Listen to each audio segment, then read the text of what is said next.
Let me know when y'all ready. You want the lights up or down? Well, you get to read, so we'll keep the watch. You get a white now. Ready? Ready.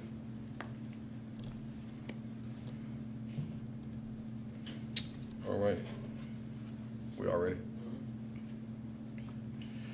All right, standing with me today is Shelby County Fire Department Battalion Chief Jeremy Havlick. He won't be able to offer comments today. I think he's having some vocal issues, but I'll try to respond to as many questions as I possibly can. Well, good evening. At approximately 8:15 p.m., the Shelby County Sheriff's Office responded to a drowning call at 4630 Hansberry Drive at the Southwind Lake Apartments in Southeast Shelby County regarding two children ages 7 and 12 who had fallen in an icy pond. Several deputies arrived on the scene within minutes. Without hesitation, they entered the frozen water to rescue the children. Deputies were able to pull both children from the pond and immediately began life-saving measures until the Shelby County Fire Department arrived and took over medical care. Both children were transported to Baptist Pediatric Hospital. One child was transported in non-critical condition. The second child was transported in extremely critical condition. One of our deputies was also transported to Regional 1 after sustaining a weather-related injury during the rescue. I want to be very clear. This action tonight, taken by our deputies, was heroic. They did not stop to think about the danger to themselves. They acted immediately to save the lives of two children. That is the kind of courage and selflessness our deputies demonstrate every single day. Right now, our thoughts and prayers are with both the children and their families, especially the child who remains in critical condition, as well as our deputy who was injured while helping to save a life. I also want to take a moment to address public safety. We urge parents, guardians, and caregivers to exercise extreme caution during freezing weather. Bodies of water that may appear to be frozen can be extremely dangerous. Ice can give way without warning. Children should never play on or near ponds, lakes, or any body of water that appears frozen. What may look safe can become deadly in a matter of seconds. Preliminary information suggests that the children were walking on what appeared to be a frozen pond when the ice broke. This incident remains under investigation, and I want to take this opportunity to once again thank not only the deputies who raced into danger, risking their own lives to save the lives of these two children, but I also want to thank the firemen, the paramedics, who also responded to the scene and did whatever they could do to save these children's lives. And I think because of the combination between what the deputies did on the scene and also what the fire department did once they arrived, saved these children's lives. Now, as I said, one child is in the hospital in non-critical condition, while a second child is still fighting for his life. That family, as you can imagine, is praying for the best outcome possible.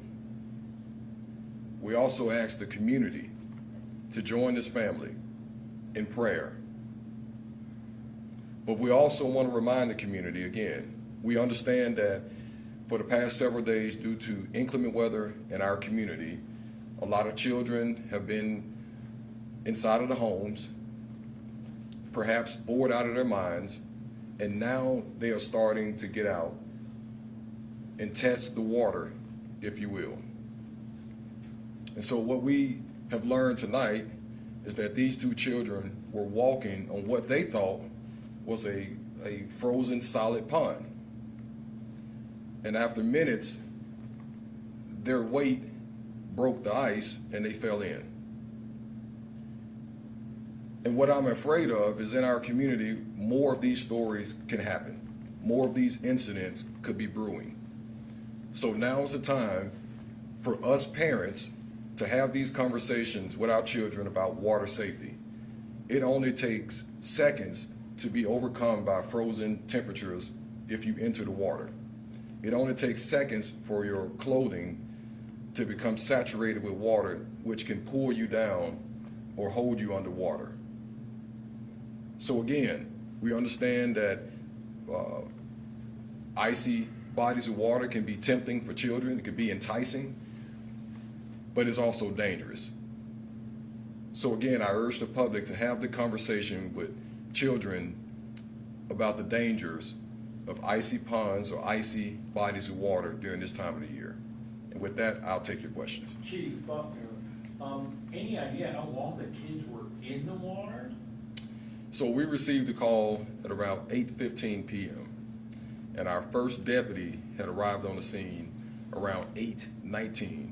So we know for certain at least 3 minutes, but we don't know how long before we received the 911 call the children had been under the water. Is it the younger child or the older child in critical condition? The 7-year-old child remains in extremely critical condition at this time. Are the boys related? Yes, they're brothers. Was it the family that made the call?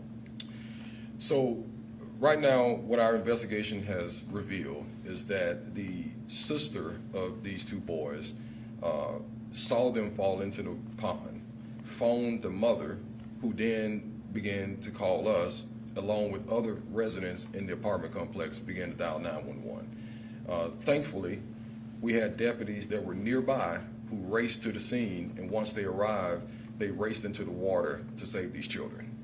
Did they have to dive in? Is it deep water or is it like a little for show pond or a real full-on 7 or 8 foot deep?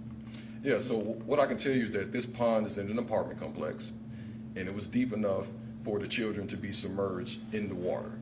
And so they literally raced into the water, not worried about their own safety, not worried about the frigid temperatures of the water, but they were worried about getting these two children out. And once they were able to retrieve these children, they began CPR on one child and other life-saving measures on the other child. What can you tell us about the deputy's injury?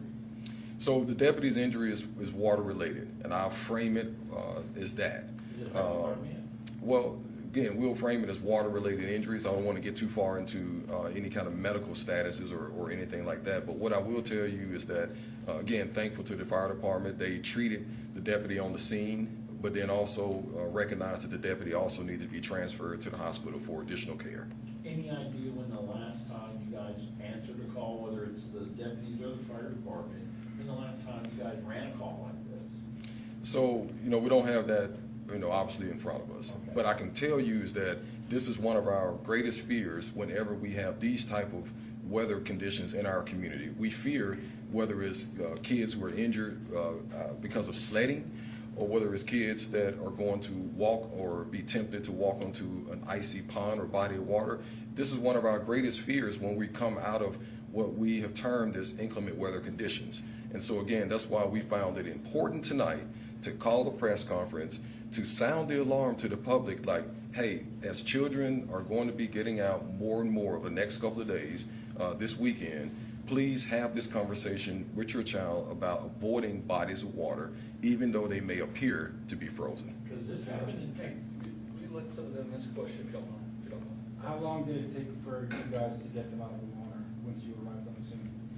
It only took seconds or minutes to get them out. Again, the greatest search, or the greatest issue was when deputies arrived on the scene. It was low light conditions, it was dark, and so they had to locate the children, and once then, they had to try to battle through the frigid water, battle through their own clothing being weighted down now by water to get them to the shore. And then once they got them out of the water, that's when they could begin to do things that they felt were right to save these children's lives.